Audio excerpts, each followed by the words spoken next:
पुण्यातून एक अत्यंत धक्कादायक, थरकाप उडवणारी आणि कायदा सुव्यवस्थेवर प्रश्नचिन्ह निर्माण करणारी बातमी समोर आली आहे.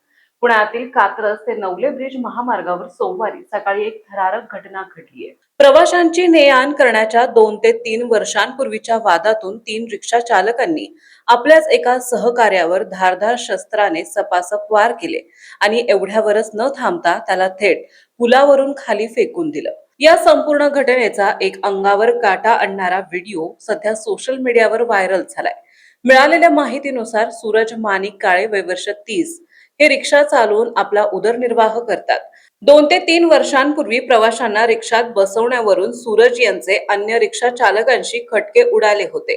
या जुन्या वादाची खुन्नस मनात ठेवून सोमवारी सकाळी 10:15 वाजण्याच्या सुमारास दत्तनगर चौकात आरोपींनी सूरज यांना गाठले. तिघा आरोपींनी सूरज यांच्याशी आधी हुज्जत घातली, वाद घालण्यास सुरुवात केली. हा वाद इतका विकोपाला गेला की आरोपींनी आपल्या जवळील धारदार हत्याराने सूरज यांच्यावर सपासप वार केले.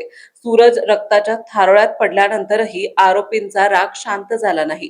त्यांनी गंभीर जखमी झालेल्या सूरज यांना राजमाता भुयारी मार्गाच्या वरून थेट खाली हायवेवर फेकून दिले. या घटनेचा व्हिडिओ सोशल मीडियावर वाऱ्यासारखा पसरला आहे. व्हिडिओ समोर येताच पुणे पोलिसांनी तातडीने घटनास्थळी धाव घेतली आणि तपासाची चक्रे फिरवली. आंबेगाव पोलिसांनी गुन्हा दाखल करत मुख्य आरोपी बापूसो बाळासाहेब भोसले, गणेश हरिभाऊ धारपल्ले आणि गणेश उर्फ भावड्या हरिभाऊ धरपाळे या तिघांनाही काही तासातच बेड्या ठोकल्या आहेत. या भीषण हल्ल्यात सूरज काळे हे गंभीर जखमी झाले आहेत. घटनेनंतर त्यांना तातडीने धनकवडी येथील भारती विद्यापीठ रुग्णालयात दाखल करण्यात आलंय.